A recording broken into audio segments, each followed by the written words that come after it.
देखिए वो दारू का बोतल इसलिए रखा हुआ है कि ये दारू पी के सोया हुआ है। दारू पी के सोए हुए हैं। इसको होशे नहीं है कि क्या अब ऐसा नियोजन नीति बनाता है जिसमें से मोतीलाल तक क्या लगता है, जिस तरह से आप लोग ये दारू का बोतल पुतला दहन करते हुए आप लोग ये संदेश देना चाहते हैं सरकार को, क्या कुछ कहना चाहते हैं इस बारे में? देखिए वो दारू का बोतल इसलिए रखा हुआ है कि ये दारू पी के सोया हुआ है। दारू पी के सोए हुए हैं। इसको होशे नहीं है कि क्या अब ऐसा नियोजन नीति बनाता है जिसमें से 100 सीटों में से 40 सीटें जो है बाहर के लिए रिजर्व कर देता है, मतलब कर देता है, और 60 को हमारे लिए। तो ये तो गलत नीति है ना। पूरा 28 में से 18 राज्य ऐसे हैं जिन्होंने अपने लिए 90 या 95 सीटें वहाँ के राज्य के वासियों के लिए बनाया है और 5 सीटें बाहर के लोगों के लिए। लेकिन हमारा ही राज्य ऐसा है जहाँ के सरकार ने 60 को सीटें हमारे लिए और 40 को सीटें ओपन कर दिया है, जो एकदम गलत है। तो सबसे पहले झारखंड सरकार सबसे पहले ये परिभाषित करे कि झारखंडी कौन है, और झारखंडी को परिभाषित जब हो जाएगा, जैसे उसको परिभाषित करने के लिए 4 गो पैमाना तय करें कि जहाँ जिस जिला में जैसा सर्वे हुआ है उस सर्वे के आधार पर उसको स्थानीयता बनाए, परिभाषित करे कि झारखंडी कौन है। उसमें होगा पहला खतियान, दूसरा भूमि संबंधी दस्तावेज, और तीसरा होगा भाषा, चौथा होगा संस्कृति। इस आधार पर झारखंडी को परिभाषित करें। जब झारखंडी परिभाषित हो जाएगा तो उसके आधार पर नियोजन नीति बनाए। साथ ही देखा जा रहा है 4 कंधे में जिस तरह से एक लाश को शमशान घाट तक ले जाया जाता है, उस तरह से आप लोग क्या संदेश देना चाहते हैं? ये 4 कंधे में जो अर्थी के तरह ले जा रहे हैं, उसके बाद क्या कुछ कहना चाहेंगे? जिस तरह से 23 तारीख का आप लोग का आंदोलन असफल रहा, क्या कुछ है आपके दिमाग में, क्या कुछ है आप लोगों के इस मंशा के पीछे? इसका मंशा है कि जो हेमंत सोरेन की सरकार है, ये ऐसा सोया है कि लगता है कि मर गया है। इसको कुछ नहीं दिख रहा है, उलुल जुलुल नीति बना दे रहा है। देखिए नियोजन में कहाँ गलती किया। सबसे पहले 60-40 का नीति ला रहा है, भाषा के बैरियर को खत्म कर दिया। देखिए आज उड़ीसा की नियोजन नीति को आप पढ़िए, बंगाल की नियोजन नीति को पढ़िए, महाराष्ट्र की नियोजन नीति को पढ़िए। जब हम उड़ीसा की नियोजन नीति को पढ़ रहे थे तो उसमें साफ शब्दों में लिखा रहा था he she must to able read write and speak Odia language. आपको ओडिया पढ़ना लिखना बोलना आना चाहिए, यानी भाषा का बैरियर लगा, तभी आप नौकरी कर सकते हैं। उसके बाद कहा है कि आपको उड़िया लैंग्वेज में अगर पढ़े हैं तो आपको उसी इंस्टीट्यूट से पास करना होगा जिससे उड़िया सरकार ने मान्यता दी हो।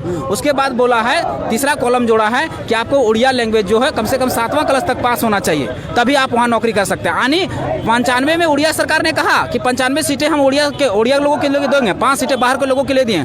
5 में भी उन्होंने भाषा का बैरियर लगा दिया। अच्छा, कौन सा नीति आप लोग चाहते हैं, कैसा नीति बनाए सरकार, उसके बारे में कुछ कहेंगे? सबसे पहले हम नीति वही तो कह रहे हैं कि सबसे पहले झारखंडी को परिभाषित करें कि झारखंडी है कौन जी। जब झारखंडी परिभाषित हो जाएगा उसके आधार पर नियोजन बनाए। और झारखंडी को परिभाषित करने के लिए 4 चीजें होनी चाहिए।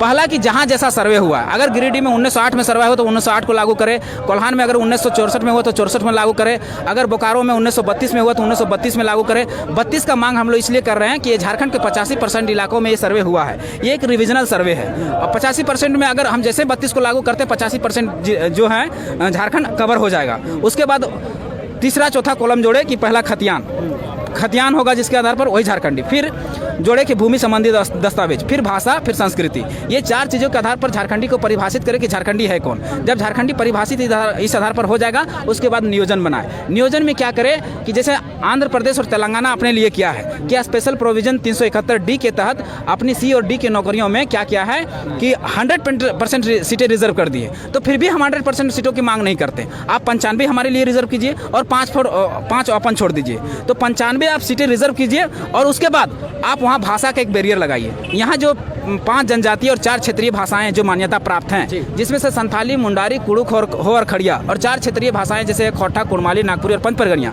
इन भाषाओं को महत्व दिया जाए कि ये भाषाएं जो जानता है वही यहाँ नौकरी कर सकता है। मेरिट पेपर में इसको स्थान दिया गया है, तो इसी को पूरी शर्त लागू करे कि ये भाषा आपको जाननी पड़ेगी। कब तक ऐसा आंदोलन देखने को मिलेगा यहाँ के द्वारा, विद्यार्थियों के द्वारा? जब तक 60-40 की नीति को वापस नहीं ले लेती सरकार, तब तक ये आंदोलन चलता रहेगा और ये उग्र आंदोलन होगा। ये तो सांकेतिक था, हम संकेत दिए थे कि अगर ये नीति वापस नहीं लिए गए तो जल्द से जल्द विरोध होगा। क्या मोतीलाल मेहतो जी 23 तारीख के आंदोलन में लाठी वाठी खाए थे क्या? हाँ, आंसू गैस मारा गया था हम पर एक्चुअली में। आंसू गैस? हाँ, आंसू गैस मारा गया था तो आंख में दिखना बंद हो गया था। उसके बाद किधर भागे हमको पता ही नहीं चला आंसू गैस के बाद। आप जब भी आंदोलन करते हैं तो आपके नेता को उठा लिया जाता है, आपका आगे का रणनीति क्या है, कैसे करेंगे? रणनीति जो संवैधानिक तरीके से होता, आज तक हम लोग हमेशा संवैधानिक किए हैं और उस दिन भी हमारा संवैधानिक ही था। पर क्या हुआ कि संवैधानिक होने के वजह से हिंसात्मक कुछ कारणों से हिंसात्मक उधर से जब आंसू गैस और जब डंडा छोड़ा गया तो उनसे क्या हो गया कि हमारे जो बच्चे थे थोड़ा सा उग्र हुए, तो जिसके कारण लाठी डंडा और आंसू गैस दाग दिए गए। धन्यवाद। नहीं हम लोग ने पहले